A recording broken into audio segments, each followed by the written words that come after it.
आषाढाच्या महिन्यातली ती एक किर रात्र होती. दमट उकाड्याने आसमंत गुदमरला होता. काळ्या ढगांच्या लाटांवर लाटा उसळत होत्या. मध्येच एखादी विजेची चमकदार आणि धारधार लकेर तो काळोख चिरून काढताना ढग यातनांनी गरजत आहेत असा भास होत होता. पंतांना नुकतीच गाढ झोप लागली होती.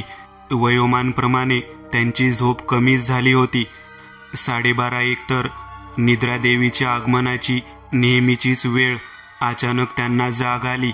कोणीतरी हलवून जागे केल्यासारखी काही क्षण ते अंथरुणावर तसेच पडून राहिले. आपण कुठे आहोत? ही कोणती जागा आहे? कोकणातली कारली तर नाही? अंधाराला डोळे थोडेसे सरावल्यावर त्यांनी उशाला ठेवलेला चष्मा डोळ्यावर चढवला. थोडे बरे दिसू लागले. डोक्यावरचा पंखा फुल स्पीडवर होता, पण हवेची एक लहर सुद्धा त्याच्या कोरड्या त्वचेपर्यंत पोहोचत नव्हती. त्यांनी शेजारी नजर टाकली. तेथे कोणीतरी झोपलेले होते, डोक्यावर पांघरून घेऊन. कोण आहे? अशा उकाड्या डोईवर पांघरून घेऊन कशी झोप येणार? कोण असावं? अरे हो, हे आबा, आपले कारलीचे आजोबा. यांना असंच झोपायची सवय आहे. म्हणजे हे कारली आहे. त्यांनी हात लांब करून उशाजवळच्या लोट्यातला पाण्याचा घोट घेतला आणि हातातला पेला जमिनीवर पडला. भयंकर मोठा आवाज घरभर घुमला. बाबा, झोप की निवांत, आणि आम्हालाही झोपू दे. काय पाडापाडी लावलीये? पोराचा वैतागलेला सूर पंतांना बेचैन करून गेला. कारली, आबाच्या विचारतंद्रीतून त्यांचे मन बाहेर पडले. त्या जुन्या आठवणी सूड खातात. नसते भास, दुसरं काय. त्यांनी झिरोच्या लाईटचे बटन भिंतीवर चाचपून दाबले. त्या उजेडात जमिनीवर पडलेला पेला जागेवर ठेवला. लाईट बंद करून त्यांनी अंथरुणावर अंग टाकले. झोप लागणे कठीणच. आज आजोबांची आठवण काय यावी आणि कारलीला असल्यासारखे वाटण्याचे काही कारण नाही. मग का ते लहानपणी आजोळी आबाकडे उन्हाळ्याच्या सुट्टीत कारलीला जायचे. आबांच्या झाडाखाली हुंदडण्यात दिवस जायचा. रात्री जेवण झालं की आजोबा भूताच्या गोष्टी सांगायचे आणि स्वतःच भूतासारखं डोक्यावर धोतर घेऊन झोपी जायचे. कारलीच्या आठवणीत पंतांचे मन गुंतले. मिटल्या डोळ्यासमोर ते डोक्यावर पांघरून घेतलेले आजोबा, माडाची वाऱ्यावर झुलणारी झाडं, रात्रीच्या सावल्या, असं काही काही येत राहिलं. त्यांना झोप लागली. पुन्हा अचानक त्यांना जाग आली. कोणीतरी हलवून जागे केल्यासारखी, मगासारखीच. धन्यवाद, आपण आपल्या डोळ्यांनी आम्हास तेच. हो, तेच वाक्य पंतांच्या कानात घुमले. त्यांना दरदरून घाम आला. ती वस्तू जागेवरच असेल ना?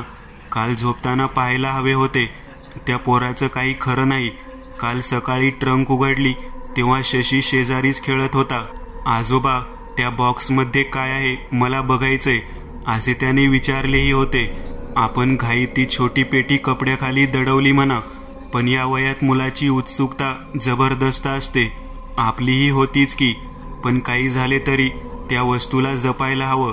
शशीच्या हाती ती लागता कामा नये. अंधारातच त्यांनी आपली लोखंडी पत्र्याची पेटी पलंगाखालून बाहेर ओढली. खरं आवाज घरभर पसरला.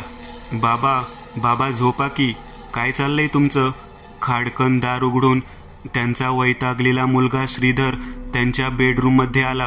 काही नाही, जरा महत्वाचं आठवलं, ते पाहायचं होतं म्हणून.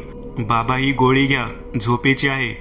तुमच्या पेटीतील काय हुडकायचे ते सकाळी बघा. श्रीधरने ती लहानशी गोळी पंतांच्या तळहातावर ठेवली. आपल्या समोर ती त्यांना घ्यायला लावली आणि मगच तो रूम बाहेर पडला. पंतांच्या हातापायातले ताण गेले. नाईलाजाने त्यांनी गोळी घेतली. झोपेने चवताळून त्याच्यावर हल्ला चढवला. सकाळी डोळा उघडला तेव्हा 8:30 झाले होते. खडबडून त्यांनी आळस झटकला. पलंगाखालची पत्र्याची पेटी ओढून बाहेर काढली. घाईत झाकण उघडून पेटीच्या तळाला हात घातला. त्यांना अपेक्षित वस्तू तिथे नव्हती. त्यांनी भराभर पेटीतील सगळ्या वस्तू, कपडे बाहेर काढून टाकले. ती वस्तू कुठेच नव्हती. कुठे गेली? शालन, माझ्याकडे एक माझ्या आजोबांची आठवण होती. याच पेटीत ठेवली होती मी. आता दिसत नाही. तू पाहिलीस का? त्यांनी आगतिकपणे सुनेला विचारले. काय होतं? एक जुना चष्मा होता. नाही बाबा, अहो असेल तेथेच कुठेतरी. हल्ली तुमच्या लक्षात राहत नाही. ठेवला असेल तुम्हीच कुठेतरी. हेही खरे होते. त्यांनी पुन्हा सर्व कपडे झटकून झटकून पाहिले. पलंगावरची गादी, उशीची आभरे, त्यांचं कपाट, पुस्तकाचं रॅक, सगळी खोली धुंडाळली. ती वस्तू म्हणजे चष्म्याचे घर कुठेच नव्हते.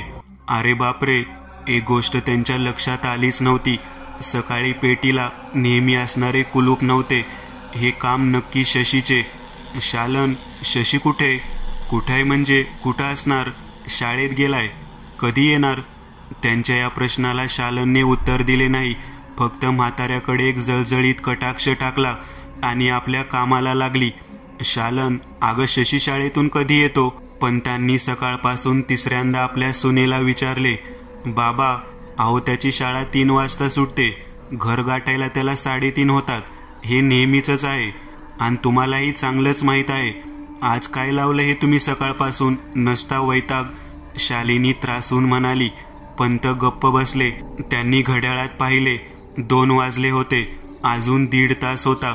पण शशीची वाट पाहण्याशिवाय त्यांच्याकडे पर्याय पण नव्हता. ते अस्वस्थपणे हॉलमध्ये फेऱ्या मारू लागले. आज या म्हाताऱ्याचं काहीतरी बिनसले. आता रोज शशीची वेळ माहीत असून सारखं विचारतोय, शशी कधी येणार? याचं असं काय त्या लेकरा वाचून आडलं आहे कोणास ठाऊक. या म्हाताऱ्याचं काही खरं नसतं. काल बेरात्री उठून काय खुडबुड करत होता कोणास ठाऊक. काहीतरी हुडकत होता हे मात्र खरं. काय मेलं त्या जुन्या चष्म्यात पडले कोण जाणे. त्या 3 टिकल्याच्या चष्म्यासाठी म्हाताऱ्याचा जीव खालीवर होतोय. शालनला जर कळले असते की त्या चष्म्यात काय आहे तर तिचे डोळे पांढरे झाले असते. छोटा गंगाधर आजोळी आला की सारं आजोळ आनंदानं भरून जायचं. आजीला रोज नवे नवे पदार्थ करायला लागायचे. मामा मावशांना त्याला कोठे ठेवू आणि कोठे नको असे व्हायचे. मामा रोज त्याला आपल्या सायकलवर दूर फिरवून आणायचा. गंगू होताच तसा गोड, चटपटीत 12-13 वर्षाचं पोर. मामे भावासोबत लपाछपीला तर ऊत यायचा.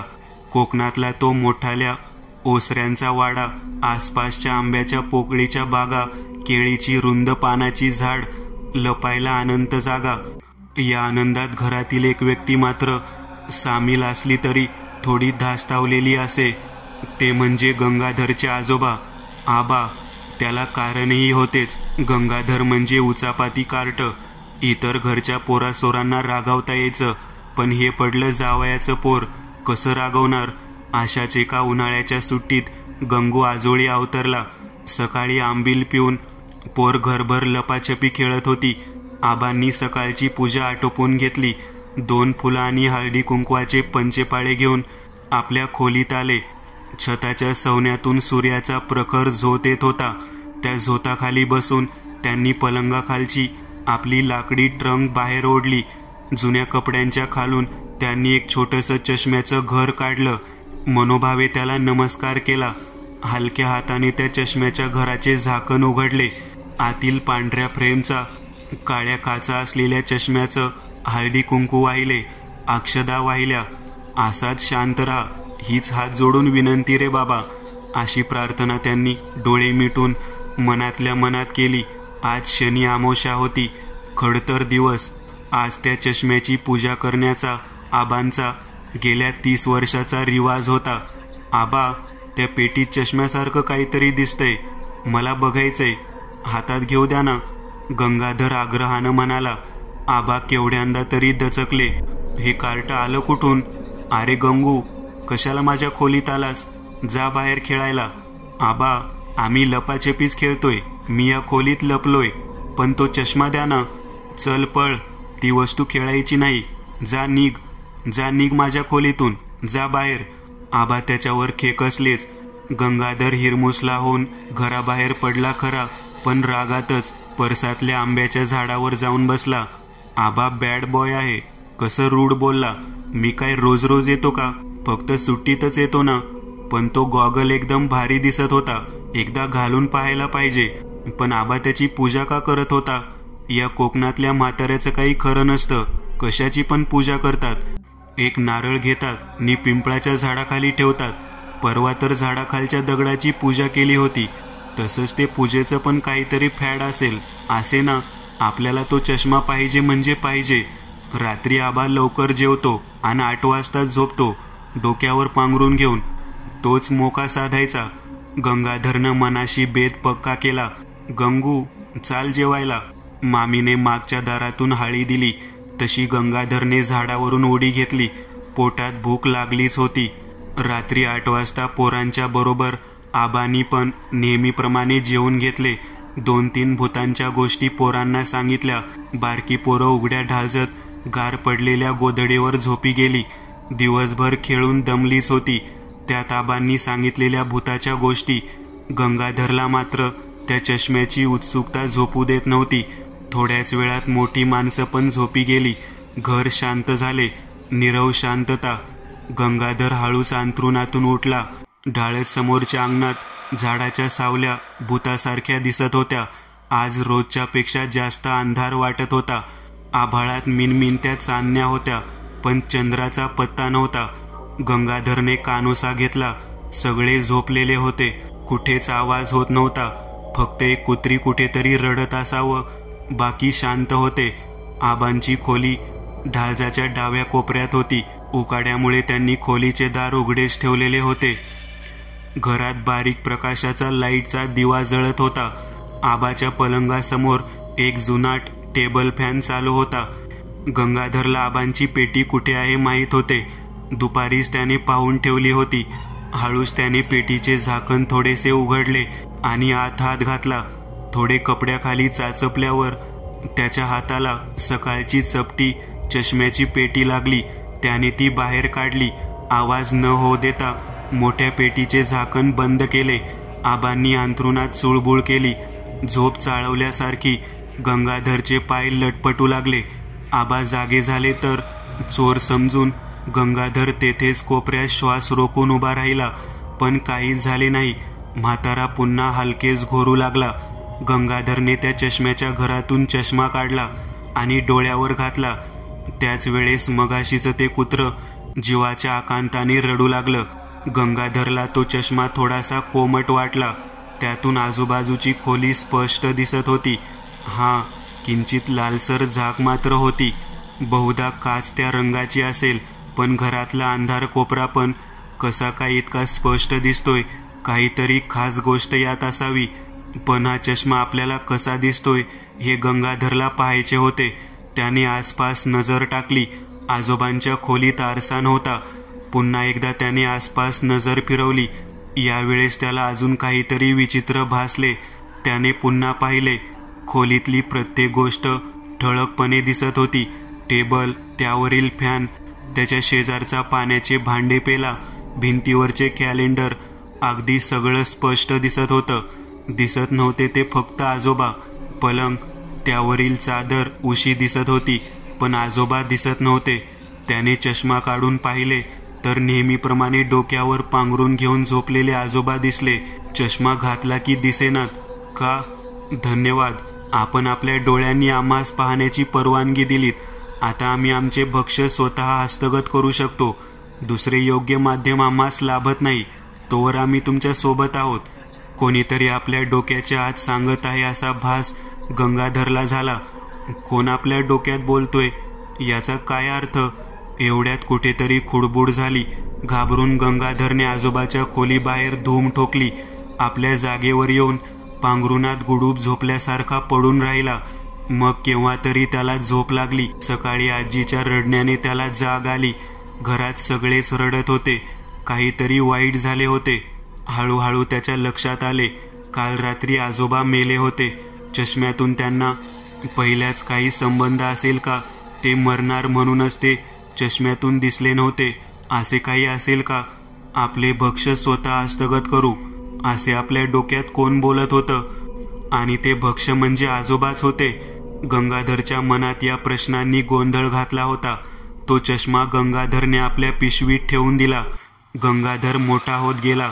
त्याच्या डोक्यातल्या वाक्याचा अर्थ आणि संदर्भ त्याच्या मेंदूने उलगडून सांगितला होता. त्या चष्म्याच्या माध्यमातून ती अभद्र शक्ती देहातील आत्म्याचे हरण करते हे त्यांना आलेल्या अजून एका प्रसंगाने सिद्ध केले होते. त्यावेळेस त्यांचा तरुण काका बळी गेला होता. तो चष्मा किती आणि कुठेही फेकून दिला तरी परत गंगाधरकडे सापडत असे. तोवर आम्ही तुमच्या सोबतच आहोत. याचाही प्रत्यय त्याने घेतला. गंगाधरचा गंगाधर पंत झाला. अजून वय वाढले तसे त्यांच्या नावातले गंगाधर पण निखळून गेले. आता ते फक्त पंतच राहिले होते. तो चष्मा अजून त्यांच्याकडेच लपून होता. 2 जीव मारण्यात आपला आर्थिकपणे का होईना सहभाग होताच, ही खंत त्यांचे काळीच कुरतडत आली होती. अगदी कालपर्यंत ती अशुभ वस्तू आपल्या जवळ होती, आज मात्र नव्हती. जर शशीने ती घेतली असेल तर 2 शक्यता होत्या. एक, शशी त्या शक्तीसाठी योग्य माध्यम निघाला तर तो त्या चष्म्यातून ज्याच्याकडे पाहिल तो जगणार नव्हता. आणि दुसरी शक्यता म्हणजे तो चष्मा परत येणार होता. 3 पासून पंत दाराजवळ घुटमळत होते. दुपारच्या जेवणातही त्यांचे लक्ष लागले नव्हते. दुपारची वामकुक्षीची वेळ पण टळून गेली होती. 3:30 झाले. शशी अजून आला नव्हता. शालनला विचारण्यात अर्थ नव्हता. ती जेवण करून तिच्या बेडरूममध्ये लोळत पडली होती. 4 झाले. शशीचा पत्ता नव्हता. आता पंतांना धीर निघेना. शशीने तो चष्मा घालून पाहिला असेल का? त्यातून त्याने किती जणांना पाहिले असेल? किती जण त्याला दिसले असतील आणि किती जण दिसले नसतील? अनर्थ होणार तर नाही ना? शेवटी 5चे ठोके पडले. पंतांनी पायात सपाटा घातल्या. दाराच्या लॅचची किल्ली घेतली आणि त्यांनी दार उघडलं. घराबाहेर पाऊल टाकणार इतक्या शशी पाठीवर दप्तराचे ओझे सांभाळत आलाच. 6वीच्या पोराला या शाळवाल्या लोकांनी पार हमाल करून टाकलाय. ज्ञानापेक्षा पुस्तकाचेच ओझे जास्त. अरे शशी, इतका उशीर का लागला? शाळा तर 3लाच सुटते ना. आजोबा, अहो आज ना आमची क्रिकेटची मॅच होती म्हणून शाळा सुटल्यावर आम्ही ग्राउंडवर गेलो होतो. बरं, तू तो बाबा, अहो काय लावलंय तुम्ही? त्या लेकराला घरात तर येऊ देत. घोटभर पाणी पिल्यावर करा तुमच्या चांभार चौकशा. हल्ली ही शालन जरा सैल बोलायला लागली आहे नाही का? कमावता होतो तेव्हा मजाल नव्हती बोलायची. म्हातारपण अजून काय काय दाखवणार कोणास ठाऊक. शशी थोडा स्थिरावल्यावर आणि आसपास शालन नाही असे बघून त्यांनी शशीला हळूच विचारले, शशी, अरे तो माझ्या पेटीतील चष्मा तू घेतलास का? म्हणजे पाहायला रे. मला नाही माहीत तुमचा तो चष्मा. शशीने पंतांची नजर टाळत तुसडेपणे पंतांना उडवून लावले. शशी खोटं बोलतोय हे त्यांच्या अनुभवी नजरेने ताडले. अरे चुकून तुझ्या दप्तरात आलाय का बघ, नाहीतर ते दप्तर दे माझ्याकडे, मीच पाहतो. शशीने आपले दप्तर घट्ट छातीशी आवळून धरले. शालन ताडकन बेडरूमचे दार आपटून बाहेर आली. बाई बाई बाई, आता मात्र कहर झाला. म्हातार माणूस म्हणून किती सांभाळून घ्यायचं कोणास ठाऊक. अहो तो सांगतोय ना नाही घेतलं म्हणून. विश्वास नाही का त्याच्यावर? कशाला तो खोटं बोलेल? आणि तुम्ही तर त्याची झडतीच घ्यायला निघालात की गुन्हेगार सारखी. बाबा, अजून निक्षून सांगते तुम्हाला, मला हे असलं वागणं मुळीच खपायचं नाही. जमत असेल तर राहा, नाहीतर तुमची सोय कुठेही करून घ्या. चल रे शशा, अभ्यासाला बस, नको या म्हाताऱ्याच्या नादी लागू. शशीला बळेच आपल्या बेडरूममध्ये तिने ओढून नेले. शेजारच्या मंदाकिनीने लगेचच कालिंदीला मोबाईलवर मेसेज टाकला. शालनचा आणि तिच्या सासऱ्याचं घमासान झालंय, ग्रुपवर दे सोडून. हो, मी कानानं ऐकलंय, 100% खरे. हताश, अपमानित, मनावर खोल भळभळणारी जखम घेऊन पंत आपल्या खोलीत परतले. मनोमन श्री स्वामी समर्थांना हात जोडले. देवा समर्था, आयुष्यात कधी सन्मानाची अपेक्षा नाही रे केली, पण अपमानाची नेहमीच भीती वाटत आली. आजवर कधी अपमान होण्याचा प्रसंग आला नव्हता. ती कमतरता आज भरून निघाली. आजवर तुला काही मागितलं नाही, आज मागतो. आज गुरुवार आहे, तुझ्याकडे येण्यासाठी पवित्र दिवस. आज मला मरणाचे वरदान दे. निर्लज्ज जगण्यापेक्षा सन्मानाचे मरण दे. प्रार्थना झाल्यावर त्यांनी डोळे मिटून हात जोडले आणि पलंगावर पडून राहिले. जिवारी लागलेला घाव डोळ्यातून पाणी काढत राहिला. आईने दिलेल्या समोशाचा फन्ना उडवून शशीने फ्रीजमधली कालची बाटली तोंडाला लावली. साल, आईनं भलतं झापले आजोबाला. चालत आहे. मगाशी शाळेतून येताना ऊन लागत होतं म्हणून आपण आजोबांचा तो गॉगल डोळ्यावर लावला होता, तर तो समोरचा लाल शर्टवाला माणूस दिसलाच नाही. बाकी सगळे दिसत होते. तेव्हा डोक्यात कोणीतरी काहीतरी बोलत होतं. त्या घाईत काय ते लक्षात नाही राहिलं आणि मागून येणाऱ्या ट्रकनं त्या लाल शर्टवाल्याला उडून दिलं. टीव्हीत दाखवतात तसेच. काय हॉरेबल साईट होती. शशीने आदमास घेतला. आई कोणासोबत तरी मोबाईलवर बोलत होती. आजोबा बहुधा झोपले असावेत. चला, तो आजोबांचा गॉगल परत त्यांच्या पेटीत टाकून देऊ. उगाच आपल्यावर डाऊट नको. आईने घेतले सांभाळून. पण बाबाचा आजोबा लाडका आहे. बाबा आपले दप्तर नक्की पाहिल. त्याने तो गॉगल आपल्या दप्तरातून काढला. पाय न वाजवता आजोबांच्या खोलीत गेला. आजोबा झोपले होते.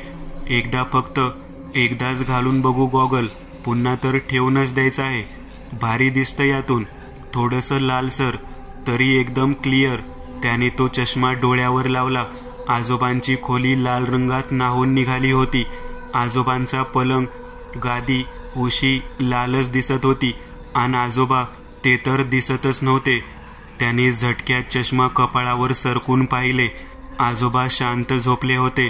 पुन्हा चष्मा डोळ्यावर लावला तर ते दिसेनात. धन्यवाद, आपण आपल्या डोळ्यांनी आम्हास पाहण्याची परवानगी दिलीत. आता आम्ही आमचे भक्ष्य स्वतः हस्तगत करू शकतो. दुसरे योग्य माध्यम आम्हास लाभत नाही तोवर आम्ही तुमच्या सोबत आहोत. कोणीतरी अगदी स्पष्ट आवाजात सांगत होते. तेही शशीच्या डोक्यात. मगाशी घरी येताना हेच वाक्य असेच ऐकू आले होते. शशी बावचळला. त्याने हातातला चष्मा घाईने समोरच्या माळ्यावर फेकून दिला. अचानक आजोबांना ढास लागली. ते खोकू लागले. त्यांचे डोळे पांढरे पडू लागले. आई, बघ, आजोबाला काहीतरी होतंय. शालन आजोबांच्या खोलीकडे धावली, पण तिला उशीरच झाला होता. दुसरा अनुभव. घाट.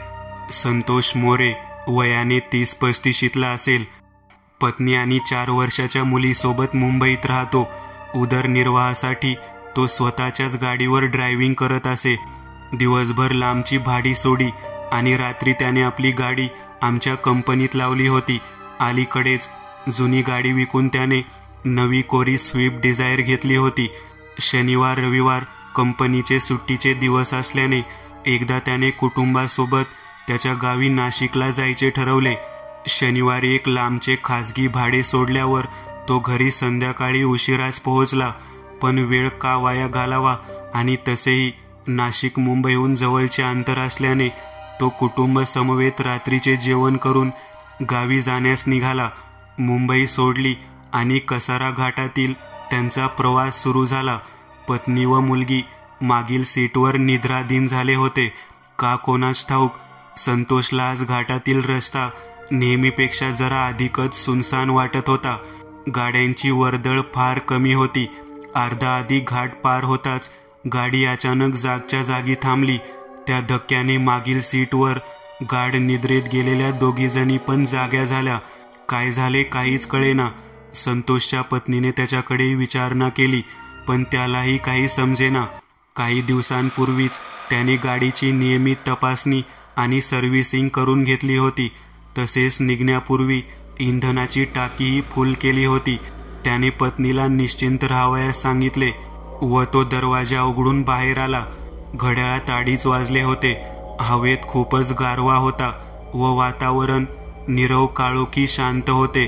रस्त्याच्या उजव्या बाजूस सुळा तर डावीकडे उतारा लागून खोल घाट होता. घाटातील झाडांची माथी रस्त्यापर्यंत पोहोचली होती. तसेच गर्द झाडी होती. संतोषची पत्नी खिडकीच्या काचेतून चौफेर नजर टाकून हे सर्व पाहत होती. तिच्या चेहऱ्याचे भाव काहीसे भयावह वाटत होते. संतोषला मात्र हे काही अगदीच नवे नव्हते. अनेक वर्ष ड्रायव्हिंग करत असल्याने त्याला अशा अडचणी अनेकदा आल्या होत्या. मात्र आज तोही जरासा चमत्कारिक होऊन गाडीकडे पाहत होता. त्याने थेट जाऊन बोनेट वर केले. त्याला जेवढी माहिती होती त्याप्रमाणे सर्व काही ठीकठाक होते. त्याला काही सुचेना आणि घाटाच्या मधोमध एवढ्या रात्री मदत मिळणेही अशक्यच. तेवढ्यात त्याला मागून येणारी हेडलाईट दिसली. कोणीतरी मोटारसायकलवरून येत होते. मोटारसायकल गाडीजवळ येऊन थांबली. त्या माणसाने हेल्मेट काढून विचारपूस केली. संतोषने त्याला बंद पडलेल्या गाडीबद्दल सांगितले. तो म्हणाला, इथून पुढे जिथे घाट संपतो तिथे एक गॅरेज रात्रभर सुरू असतं. तुम्हाला तिथवर जाऊन मेकॅनिक आणावा लागेल. हवं तर मी तुम्हाला तिथवर सोडतो.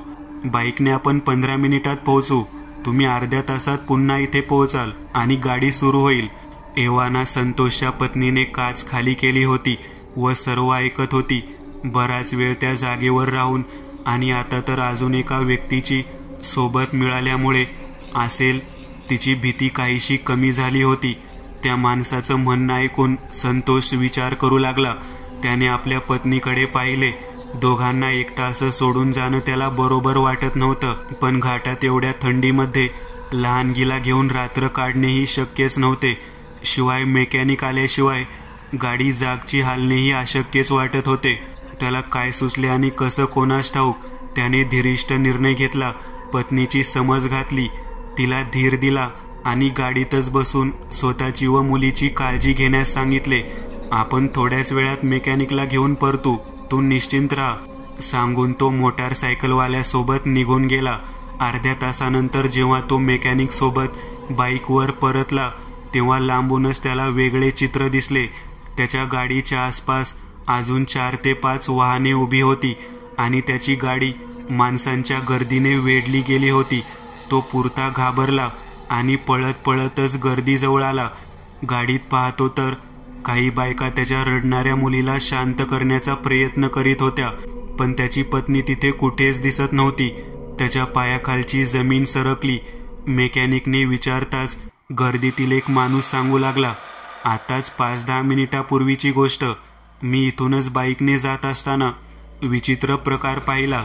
गाडीत बसलेली स्त्री जोरजोरात आरडाओरड करत गाडीतून बाहेर पडली आणि खाली उतरून झाडीत पळत गेली. मी ह्या मुलीला गाडीत रडताना पाहिलं आणि इथे थांबून मागून येणाऱ्या गाड्याही थांबवल्या. एवढं ऐकून संतोषी वेड्यासारखा झाडीत उतरला आणि पत्नीला हाक मारत सैरावैरा काट्या कुट्यांतून धावत सुटला. तोच त्याला ती दिसली. एका झाडाखाली शुद्ध हरपून पडली होती. त्याने तिला तसंच उचललं आणि परत गाडीजवळ आला. तोपर्यंत आधीची गर्दी पाहून वाटेने जाणारे अजून काही लोक जमा झाले होते. सीटवर झोपवून तिला हलवून हाका मारून उठवायचा खूप प्रयत्न केला, पण ती काही हालेना. तिला भयंकर ताप भरला होता. हा सर्व भयानक प्रसंग पाहून संतोषची मुलगीही खूप घाबरली होती. तेवढ्या संतोषला कोणीतरी पाणी दिले. ते चेहऱ्यावर मारताच ती हळूहळू हालचाल करू लागली. संतोषने तिला उठवून सीटला टेकवून बसवले आणि तो तिच्याशी बोलण्याचा प्रयत्न करू लागला, पण ती काही प्रतिसाद देईना. तिच्या चेहऱ्यावरील भाव निष्क्रिय झाले होते. ती एका शून्यात हरवून गेल्यासारखी एकटक समोर पाहत बसली होती. तिला काहीच कळत नव्हते. गर्दीतली माणसं संतोषला हॉस्पिटलला जाण्यास सांगू लागली.